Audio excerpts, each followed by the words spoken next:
joints. Moving on to the fun stuff. This is what we like to talk about when we talk about cabinets. Door style. The pretty parts. So, yeah, the pretty part. The part that we all care about the most because it's what we get to see and use every day. Yeah. Quick tutorial on door styles.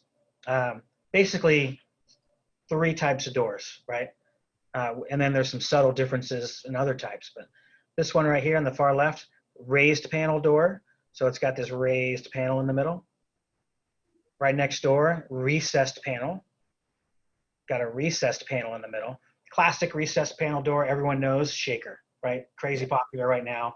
Shaker door is a type of recessed panel door. Most cabinets, if they're older homes, you see a lot of raised panels. It's a really great way to build a door. Strong, doesn't twist or warp. But more popular today is this recessed panel. And then you've got slab, single slab, one smooth door. So those are your 3 basic styles. Yeah.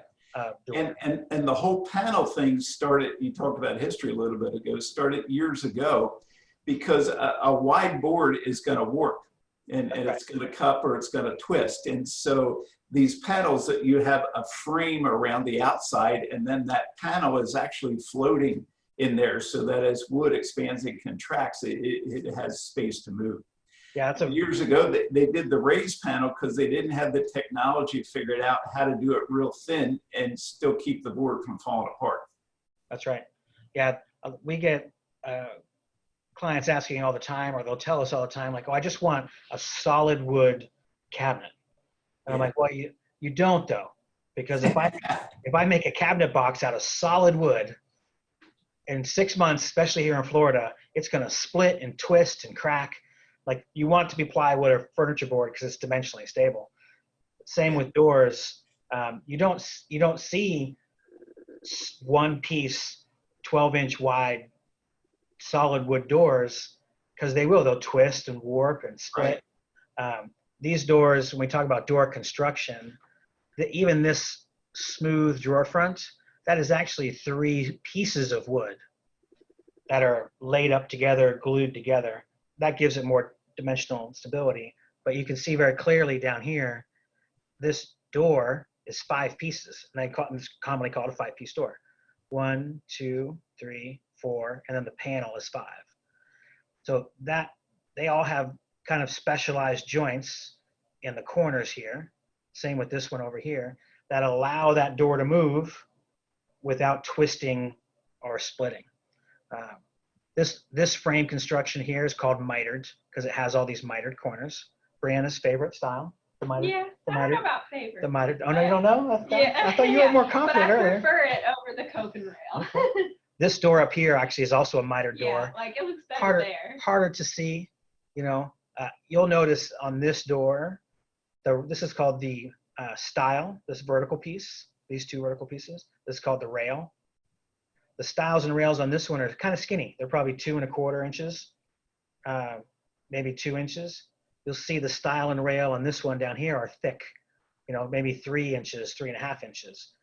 Different look. Both are recessed panel doors. Both are made from wood, but a very different look by adjusting the thickness of the rail. Plus, you've got this chamfer on this one. To the left here, so this is a mitered door. To the left, to the right, is what's called a Copen rail. So instead of a miter joint in the corner, this has a vertical joint right here, and then down here, and down here. So same 5-panel door, but this joint is called a Copen rail joint. It's a very specialized joint used in cabinetry.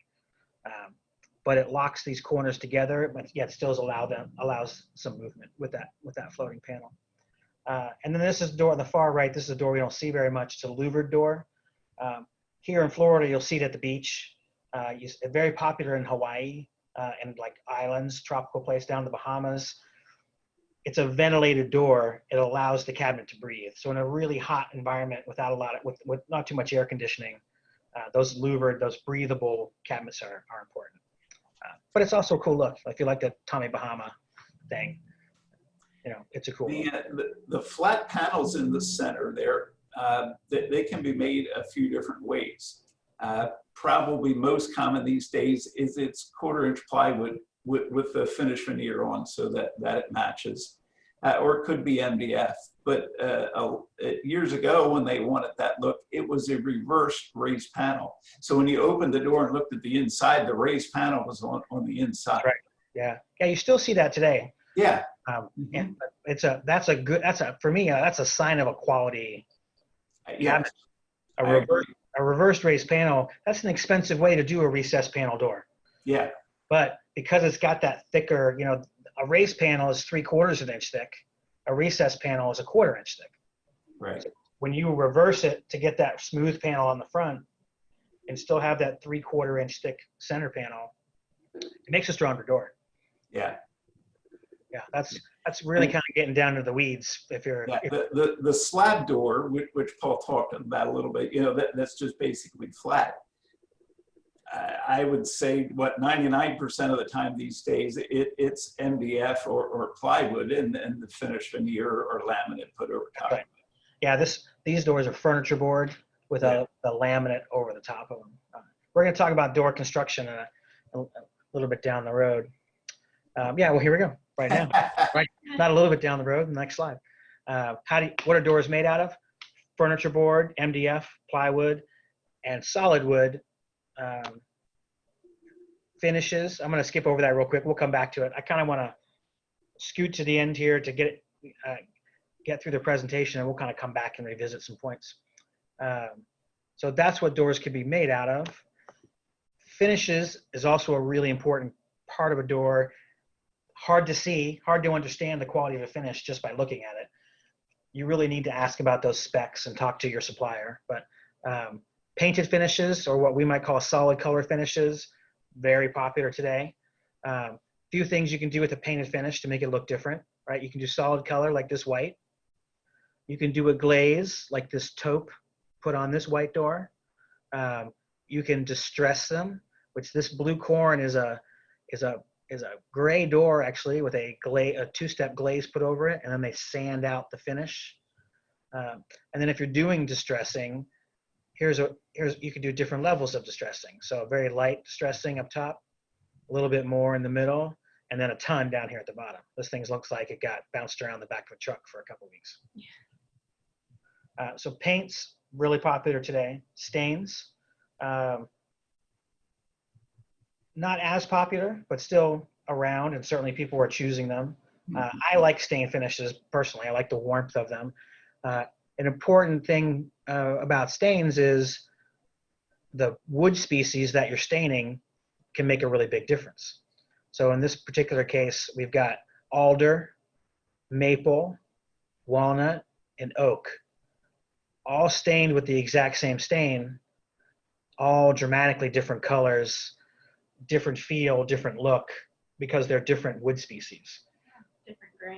Different grain pattern to them, you name it. So with painted finishes, you don't see the grain, so it doesn't really matter. Most painted doors are alder or maple. It's a good wood. It's a stable wood, but it's less costly. It's a more commonly used wood because you're painting over it and you don't get to see it anyway. Yeah, and it's smooth. Whereas if you paint oak or hickory, for instance, you're still going to see that grain mirroring through it. That's a really good point. Oak has a really deep grain that is very, very difficult to hide. And it's very porous. Yeah, extremely. Yeah. And some people want that look. Not real often, but yeah. We have a couple samples in our showroom. It's getting real popular. It's an oak with a solid body stain on it. Are you seeing that?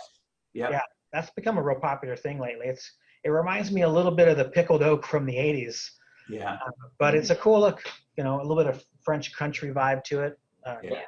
We're getting a couple people choosing that in here. So most people are probably familiar with paints and stains. They've been around for a long, long time. What is more and more popular these days, and again, because of technology getting better and better, are laminate doors. We're big fans of them here. They do tend to skew contemporary because you're using a slab door style. So you're probably not going to do a traditional kitchen with a laminate door. But they're dimensionally very stable. They're very durable, very easy to clean. They've got a lot of advantages, and they tend to be less expensive. So we're big fans of the laminate doors down here. Are you using much of them up there, Dennis? No, we'll do 1 or 2 a year. I gotcha. Yeah. We're seeing more and more people choose them down here. You know, not only because of the unique look, but also the ease of care. So am I seeing this correct? The wall cabinets there, those are inset doors on a frameless cabinet? Oh, here? Yeah. No, this is something fun you can do with frameless.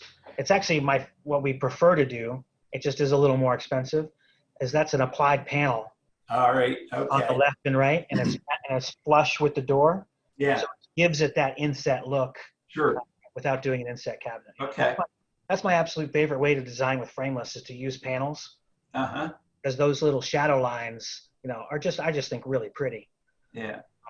But yeah, those are actually just applied. I really like this kitchen. Yeah, this is a cool kitchen. Yeah. This actually is a European cabinet with this rail system that's very, very cool. See those? There's no poles. They have these recessed rails, Yeah. and you just reach in, open the drawers. It's the Belmont's Vero line, actually.